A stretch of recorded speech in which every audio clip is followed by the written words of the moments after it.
Greetings and welcome back to Room 303 in AP English, and we turn now in our study of the novels to Charlotte Bronte's Jane Eyre, published October the 16th, 1847, actually under the pen name of Currier Bell. Now, guys, there's so much that I could say about this novel as introductory, but maybe one of the first things I want to say is few novels have played such a pivotal or important role in the history of ideas.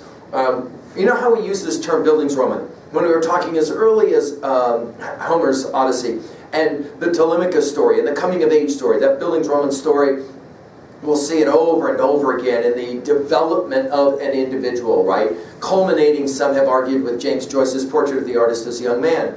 But I want to make the argument before Joyce and any number of other writers, Proust comes to mind and others, it was Jane Eyre who proved that the Bildungsroman doesn't have to be about a male. It can be about a female, and a powerful one at that. Her sister Emily Bronte will write Wuthering Heights, and what an amazing family to produce the kinds of intellect, right?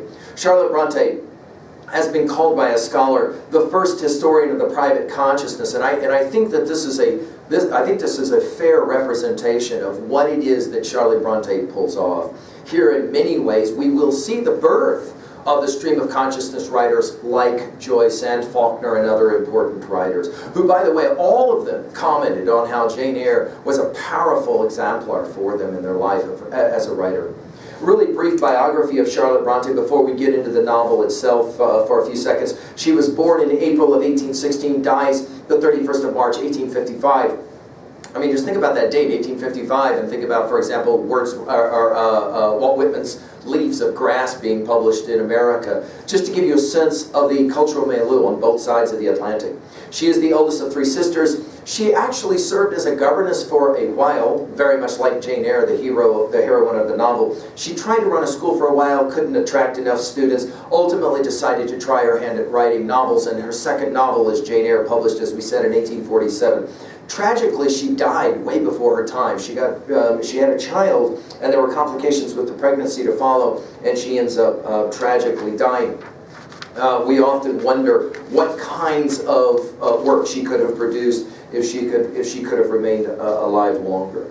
Now, as we always say, we have certain assumptions in our conversations. The first is always to remind us of our learning theory, that desire to connect new information to old information in meaningful ways. We do that through our annotative process in our three levels of reading. At level 1, we answer the question, what does the text say? Summary. At level 2, what does the text mean? At 2A, themes, messages, as well as dealing with our big five, as we call them. That is to say, what is this novel going to teach us about epistemology, our science of knowledge, ontology, our understanding of being, psychology, the study of the individual mind, sociology, the study of the group, and then finally theodicy, or the question of suffering and pain in the world. This novel is going to have so much to say about all of those things. At 2B, we ask, how can I relate this text? At 2B, we're asking the rhetoric question, and that is the question of not what Bronte says, but how she says it. We'll go ahead and continue to concentrate on symbolism and irony, as we often will do in our other lectures at learnstrong.net. And that is another assumption, that you've been following our stuff at learnstrong.net in the AP folder. I'm going to make references to some of those things. I mean, I already mentioned Telemachus and the Telemachus story in the Bildungsroman as well. Finally, at level 3, we ask, how can I relate this information to other things I already know? At 3A, other texts that we've studied or we will study. And finally, at 3B, how can I relate this information to myself? Here, we will see one of the early representations in the history of literature and, of course, art, the strong female voice, the strong female character, heroine. And we're obviously going to ask about how we can relate to that. It's a beautiful, beautiful novel. The other assumption, of course, is that you've read the novel and you're using me and my comments here to try and help you get through a better understanding of the text. Let's do a real quick level 1 summary of this text now. We begin with Jane Eyre in her youth. Several things of note. She is an orphan. She's being raised by Mrs. Reed, but Reed is cruel. She's wealthy, she's her aunt, but she's not a very kind person. A servant, Betsy, all right, Bessie is going to provide Jane with some of the really only kindness that she's going to see. And she tells her stories and she sings songs to her. One day, punishment for fighting with her nasty cousin, just John Reed. He's kind of a bully. We're going to see a lot of bullies in this text, and they are almost always male. Not always, but they're almost always male. And we're going to see how Jane responds to them. For this fighting, Jane's aunt will throw her in the red room, okay? And this is the room where Jane's uncle, Reed, died. So it's kind of a really horrific and tragic and scary kind of experience. She's locked in the room, but in the room she believes that she sees her uncle's ghost. She screams, she faints. This gives us a sense of some of the sights and sounds that Jane will be impressioned by later in the novel as well. She wakes up, she finds herself in the care of Bessie, and as well a really nice apothecary, Mr. Lloyd. And Lloyd is the one who suggests to Miss Reed that maybe Jane be sent away to school, and then Jane, of course, is really happy about the fact that Mrs. Reed will say, all right, let's do it.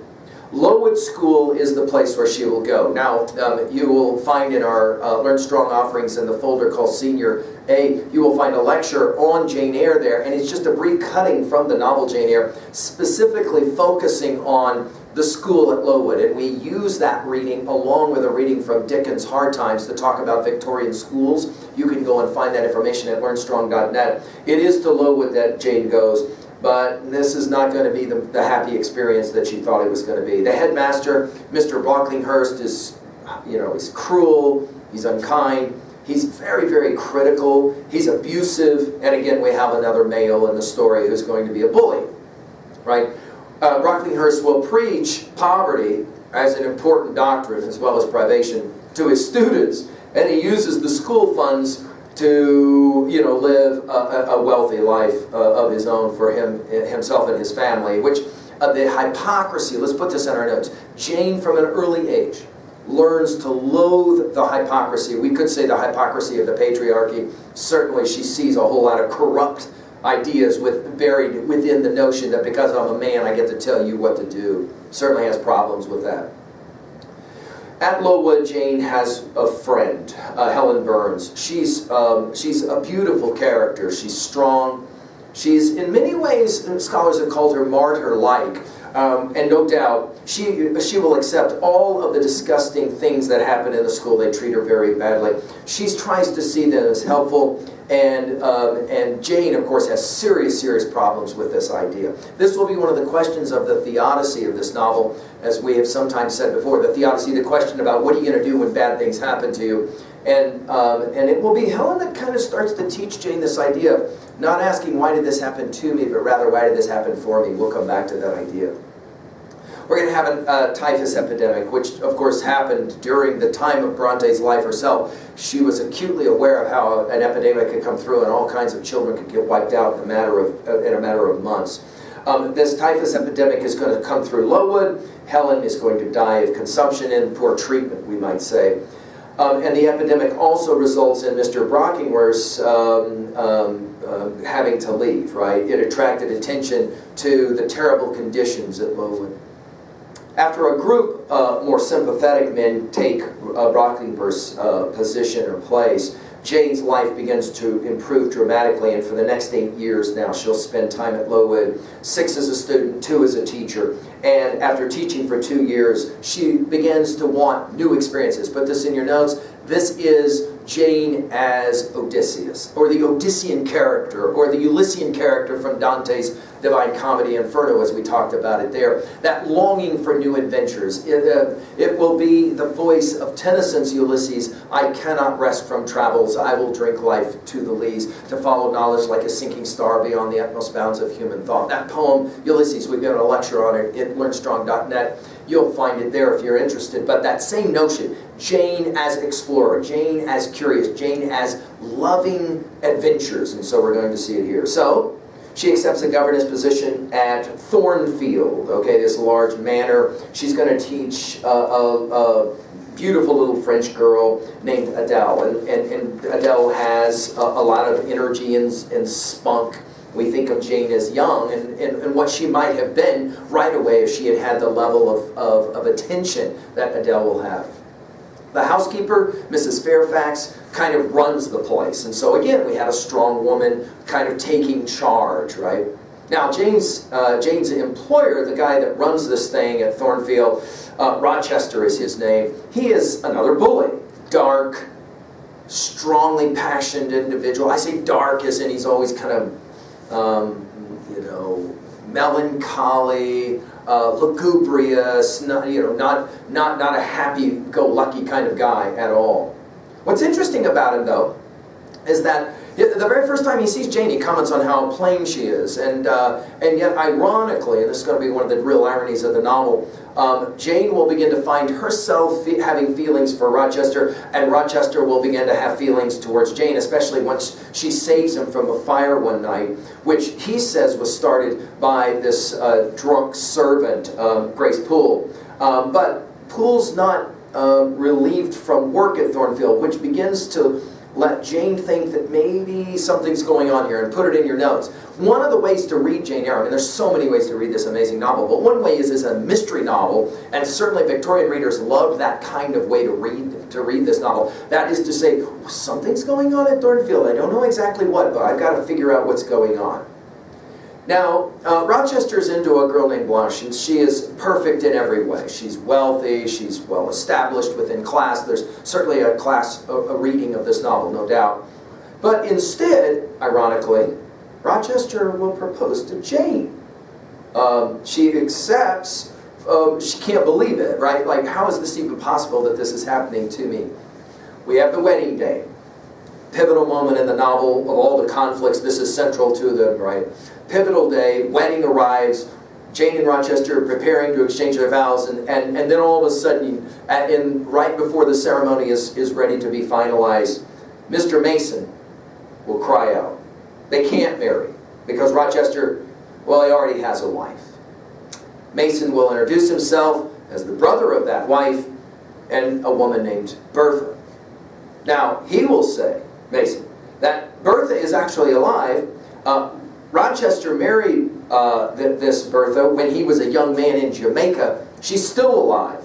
Rochester doesn't deny Mason's claim, but explains that, well, Bertha's lost her mind and gone mad, and she lives in the attic of the house, which immediately will turn on light bulbs for Jane. She's had all kinds of premonitions. Something was going on in this large mansion, especially above her head. And now she comes to find out that Rochester is married. His crazy wife lives in the attic. Oh, no way, right? Rochester will, they will go back to Thornfield. You've got this really strange scene where they get to kind of see Bertha scurrying around on all fours and, kind of growling like an animal, stuck away in the attic. I mean, we're going to talk about Rice's white sargassic sea later at 3B, or 3A, when we compare other texts. But, I mean, here we've got this really sad kind of picture. And the reader is torn in a lot of ways. I mean, the reader's like, well, you can kind of understand why Rochester is probably not going to make this thing public. You can obviously understand why Jane is going to be like, oh no, you didn't. Are you serious with me right now? And yet at the same time, she can appreciate on some level why it is that Rochester is obviously embarrassed by this whole fiasco. Right? Rochester has kept Bertha hidden then on the third story of the Thornfield mansion, right? And, Grace Poole is the one that has to take care of her, right? In fact, we come to find out that, of course, Bertha was the cause of that fire that earlier Jane had to help, kind of save Rochester from. Well, Jane obviously knows two things are now absolutely certain. One, she cannot marry Rochester, and no, she can't continue to live there either, and so she runs, she leaves. But the problem, of course, is that she has no money, she's starving, she's forced to sleep outdoors, and she's forced to beg, and ultimately she's going to die on the streets as a homeless person. We'll have the coincidences in Victorian novels that always seem to happen, and here we're going to have one of the major coincidences of the novel. Three siblings who live in a large house called Marsh Inn and Moor House will find Jane and will take her in. Their names are Mary, Diana, and St. John Rivers. And Jane quickly becomes friends with them. St. John, or St. John as it sometimes is called, St. John is a clergyman. It finds Jane a teaching job, teaching at a charity school in Morton. Remember that Charlotte Bronte herself was, in fact, for a time a teacher. He supervises, kind of observes and watches her and takes care of her. And then finally, he really surprises her.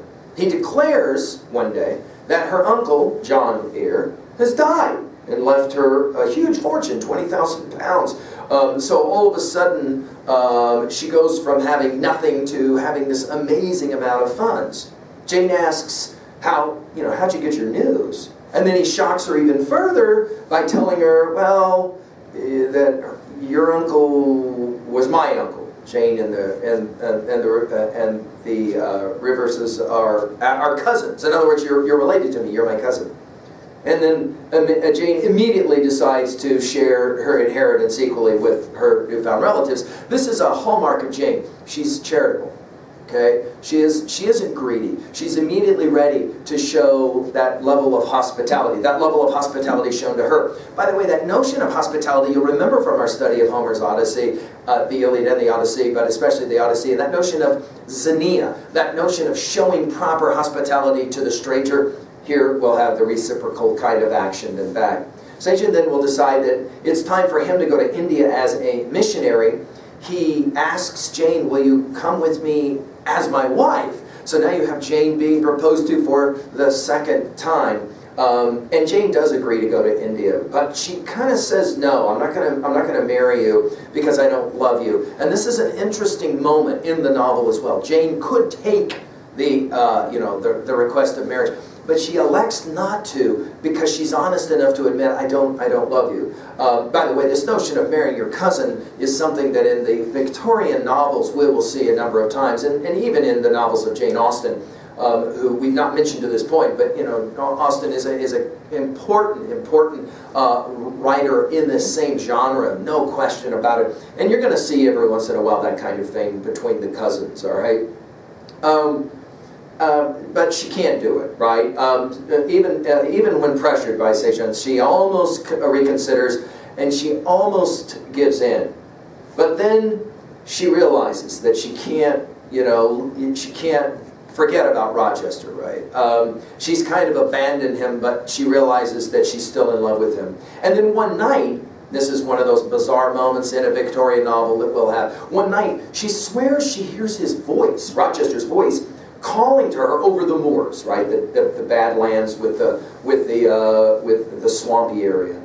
And so she returns back to Thornfield. She finds several things. One, Thornfield's been burned to the ground by Bertha Mason, right? Who died in the fire herself. Rochester was saved, but in the process of saving his own servants, he lost his eyesight and one of his hands. So when Jane discovers him, he's not the man he was before, certainly, right? He's a wounded man in a number of ways. Jane will then travel to Rochester's new residence, Ferndon, where he lives with his two servants, John and Mary. And at Ferndon, Rochester and Jane will begin to rebuild their relationship, and then they soon will marry. At the very end of the story, Jane will write that she's been married for 10 really, really good, happy years, and that she and Rochester enjoy a perfect equality in their life together. It's an important moment in the novel at the very end. Jane and Rochester have gone from this upper class, lower class understanding, or you work for me, to now equals in every way. And she says that after 2 years of blindness, Rochester's sight came back in one eye, and he was able to behold and see their first son at his birth. Hurrah.